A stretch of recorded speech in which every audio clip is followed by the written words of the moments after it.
Graça e paz, este é o nosso segundo vídeo na série sobre a oração. E hoje o texto que vai nos guiar é Mateus, capítulo 6.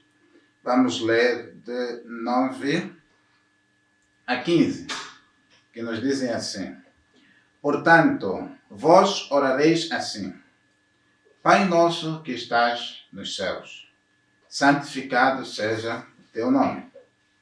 Venha o teu reino, seja feita a tua vontade, assim na terra como no céu. O pão nosso de cada dia nos dai hoje. Perdoa-nos as nossas dívidas, assim como nós perdoamos aos nossos devedores. Não nos deixes cair em tentação, mas livra-nos do mal. Porque teu é o reino, o poder e a glória para sempre. Amém. 14 diz-nos assim: Pois se perdoardes aos homens as suas ofensas, também o vosso Pai Celestial vos perdoará a vós. Se, porém, não perdoardes aos homens as suas ofensas, também o vosso Pai Celestial não perdoará as vossas ofensas. Temos aqui uma continuação. Jesus, na série passada, que nós tivemos a falar sobre a oração, Jesus dá-nos instruções claras acerca da nossa postura quando nós orarmos. Agora Jesus vai nos dar a oração modelo, através da qual eu tenho certeza de que as tuas orações serão respondidas.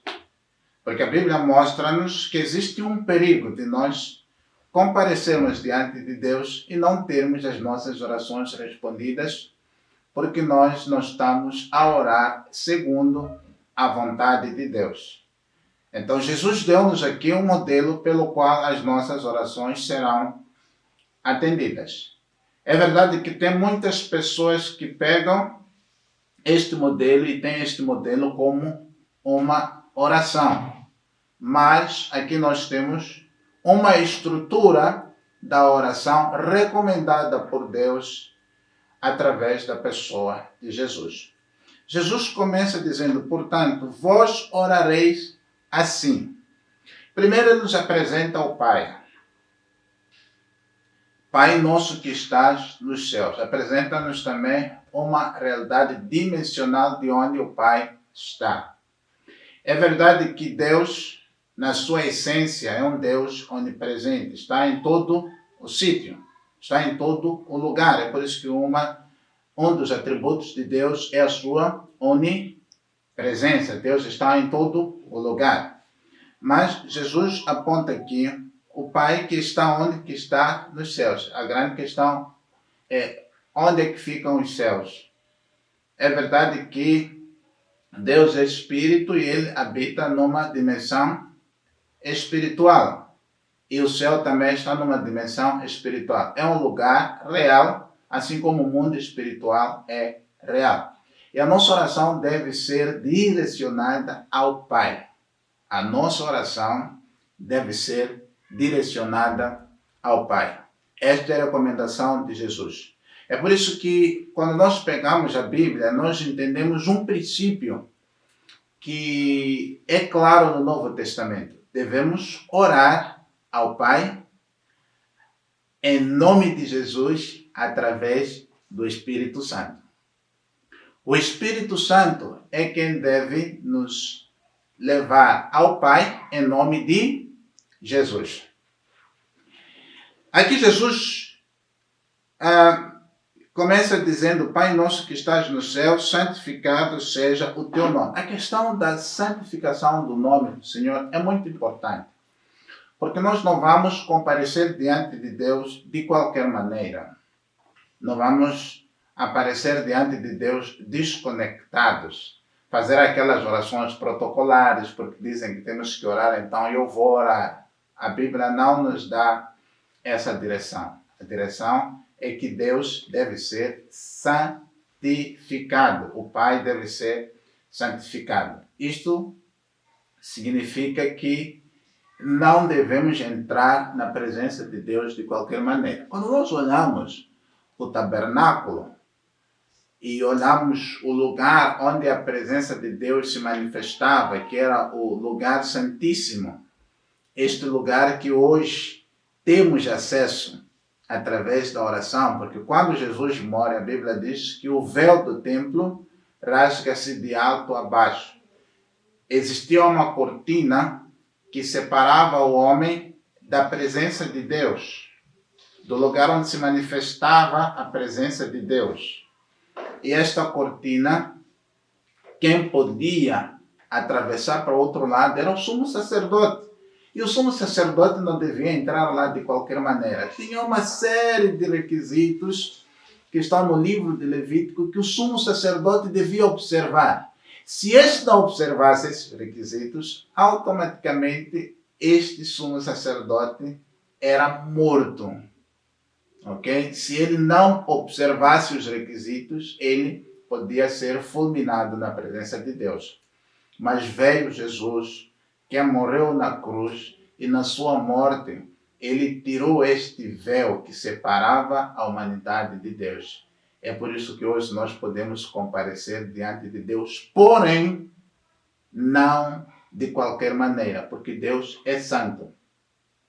Deus é santo.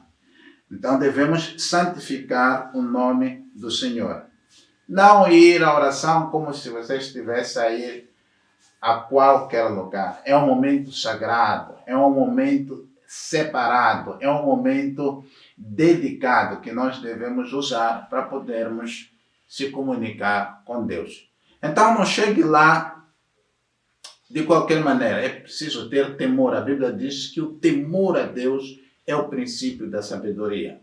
Então, se você vai à oração, tem que ter no coração que não estou a ir ter com meu vizinho, não estou a ir ter com deputado, não estou a ir ter com ministro, não estou a ir ter com presidente da República e com nenhum rei da terra. Se bem que quando nós vamos ter com essas pessoas, mostramos respeito, reverência, por estarmos diante de uma autoridade. Agora imagina comparecer diante do Deus que fez os céus e a terra e o mar e de todos os seres que neles há. Já entenderam por que a oração de muitas pessoas não é respondida? Porque elas, quando vão à oração, vão de qualquer maneira, sem força, sem energia, sem motivação, sem nada. E eles esperam que as suas orações sejam respondidas. É por isso que um dos mandamentos que nós temos na Bíblia é que nós devemos amar ao Senhor com todas as nossas forças. Quando você chega diante de Deus, você tem que estar revestido de forças. Imagina que chega uma autoridade, ainda que seja máxima de uma nação, seja máxima de uma comunidade, chega na sua casa, ou você vai para a casa dela. Você não vai lá, ainda que estejas com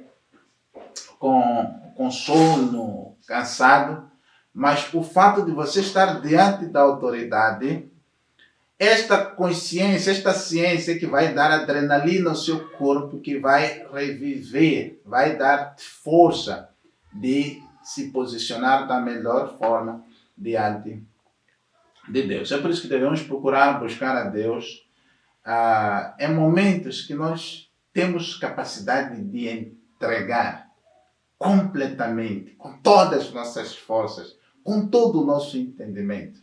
É por isso que hoje o inimigo luta muito para poder sufocar a mente, cansar o nosso corpo, para que nós não possamos estar plenamente na presença de Deus. Jesus já falou-nos acerca da nossa fraqueza, dizendo que o nosso espírito está pronto, mas a nossa carne é fraca. Então nós devemos ter o entendimento da oração e a nossa postura em relação a Deus. Devemos santificá-lo. Santificar a Deus. Jesus continua aqui mostrando a importância do reino. Quando ele diz, venha o teu reino, é que o reino de Deus não vou compará-lo com os demais reinados, mas é um reino que tem procedimentos, tem políticas de como é que este reino é regido. A questão de vir o reino de Deus é que nós não somos mais governados pelos reinos da terra, mas somos governados pelo reino de Deus. Ouvir o reino de Deus é o pedido que a gente faz para poder manifestar na terra a vontade de Deus que é revelada através do seu reino. É importante, irmãos, nós levarmos em consideração a vinda do reino de Deus. Porque quando nós aceitamos a Jesus como nosso Senhor e Salvador, nós saímos do reino das trevas e passamos para o reino da luz. Quando nós saímos do reino das trevas para o reino da luz, agora nós somos guiados pelos princípios do reino de Deus, pelo reino da luz. Luz revela-nos entendimento, trevas revela-nos ignorância. Nós éramos ignorantes nos nossos pecados, mas agora que o reino de Deus se manifestou, agora temos a luz, podemos ter entendimento acerca do amor, acerca da luz, acerca da vida, acerca da comunhão com Deus. É por isso que devemos sempre orar: venha o teu reino. Quanto mais o reino de Deus se manifestar, mais perto nós estaremos daquilo que é a vontade de Deus. É por isso que ele aqui diz: seja feita a tua vontade, assim na terra como no céu. A vontade de Deus, ela deve prevalecer. Muitas das vezes nós vamos à oração, temos vontades, queremos que Deus faça a coisa do nosso jeito. Mas não deve ser do nosso jeito. Porque o nosso coração é enganoso. Às vezes o nosso coração aponta-nos para uma certa direção que diverge da direção que Deus quer que a gente tome. Quantas vezes nós julgamos mal certas situações? Quantas vezes nós passamos por situações e que nós entendemos que se Deus desse esse desfecho seria melhor? E quando nós vamos ler a Bíblia, nós somos confrontados pela palavra de Deus, quando ela diz que todas as coisas contribuem para o nosso bem. Isto quer dizer, você pode ser ofendido, pode sofrer um prejuízo, mas todas essas coisas contribuem para o nosso bem. É por isso que nós devemos lutar para que a vontade de Deus seja feita em todo o momento. Uma vez alguém perguntou para mim: o que você se arrepende das coisas que você fez no passado? Então eu entendi que fiz muita coisa boa, fiz muita coisa errada no passado. E comecei a questionar-me o que eu poderia apagar do meu passado das coisas más. E eu analisei a minha vida e hoje vi que a minha vida é abençoada por Deus. E sou o que sou por causa de tudo de bom e de mal que sofri e que fiz no passado.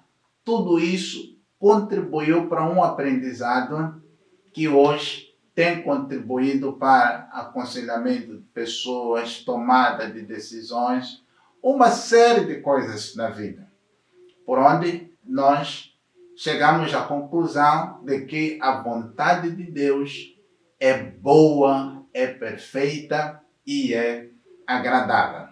Às vezes dói, às vezes machuca, mas o mais importante é nós entendermos que a vontade de Deus deve prevalecer. O que mais temos aqui? Temos a questão da provisão. Nós devemos confiar em Deus para a nossa provisão. Devemos confiar em Deus para a nossa provisão. Deus é quem alimenta não só o nosso corpo, mas alimenta a nossa alma, o nosso espírito. É Deus que nos dá vida, é Deus que nos dá saúde, então devemos confiar em Deus. Outra coisa que devemos também buscar de Deus é o perdão. Mas existe aqui um trocadilho que está na Bíblia que mostra-nos que nós só somos perdoados quando nós perdoamos. Se nós semeamos perdão, alcançamos perdão. Se nós não perdoamos, não alcançamos perdão. Se bem que quando nós não perdoamos, quem sai a perder somos nós. Primeiro, porque não somos perdoados por Deus. Segundo, porque vivemos com o coração machucado. Às vezes, não é às vezes, sem necessidade. É importante nós liberarmos o perdão. E continuando, já chegando ao final, no 13 diz: não nos deixes cair em tentação, mas livra-nos do mal.